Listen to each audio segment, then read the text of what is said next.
तो सीधे ये एक कोल्ड ब्लडेड मर्डर है, सुनियोजित तरीके से हत्या की गई है। रेडिकलाइज एलिमेंट से अगर ये उत्तर प्रदेश की सरकार से नहीं है तो ये लोग ये रेडिकलाइज, हाईली रेडिकलाइज है और बीजेपी इसको ब्रश असाइड करती है। यूपी में जो है, जो कुछ हो रहा देश देख रहा है, देश देख रहा है। कानून का राज नहीं रहेगा तो घटना किसी के साथ हो सकती है।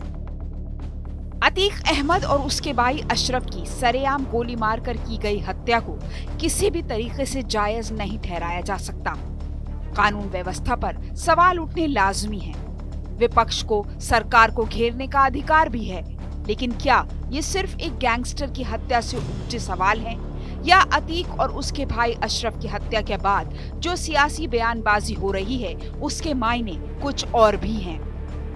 असदुद्दीन ओवैसी जैसे बड़े नेता सवाल उठाते हैं, कहते हैं कि मुसलमानों को जानबूझकर टारगेट किया जा रहा है, एक तरफा एनकाउंटर हो रहे हैं। क्या ये ओवैसी की ईमानदार बयानबाजी है या फिर वो एक खास वर्ग को रिझाने के लिए ऐसा कह रहे हैं?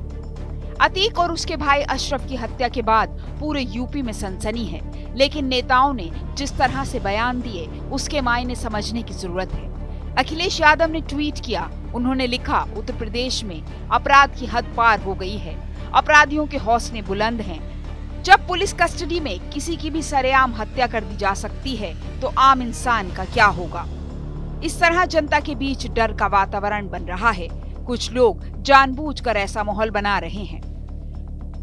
बीएसपी सुप्रीमो मायावती ने ट्वीट किया, उन्होंने लिखा कि गुजरात जेल से अतीक अहमद और बरेली जेल से लाए गए उनके भाई अशरफ की प्रयागराज में कल रात पुलिस हिरासत में खुलेआम गोली मारकर हत्या हो गई।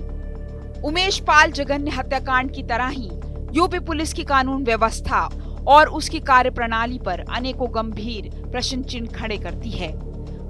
हत्या पर सवाल उठने चाहिए, लेकिन राजनीति के नजरिए से देखें तो इन सारी बयानबाजियों के पीछे मुसलमानों को हितैषी बनाने की चाहत भी है।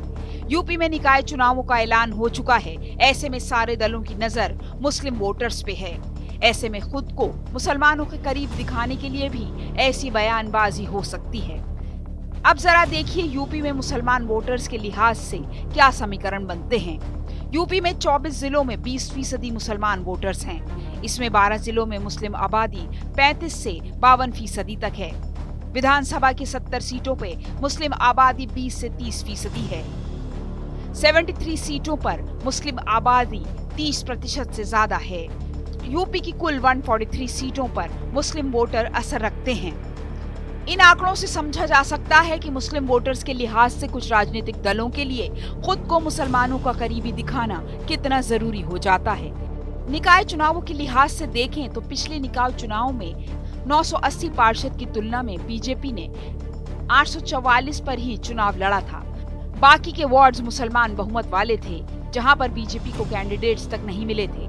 लेकिन इस साल बीजेपी सभी वार्ड्स पर चुनाव लड़ रही है। मुस्लिम आबादी वाले इलाकों में भी बीजेपी अपने उम्मीदवार उतारेगी।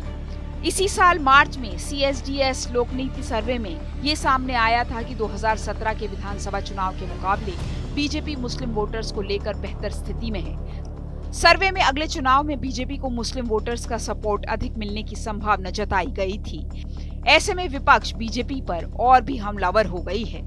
यूपी विधानसभा चुनाव 2017 के आंकड़ों पर नजर डालें तो अखिलेश यादव को 26% तक मुस्लिम वोट मिले थे। हालांकि 403 सदस्यों वाली विधानसभा चुनाव में सिर्फ 24 मुस्लिम विधायक चुने गए थे।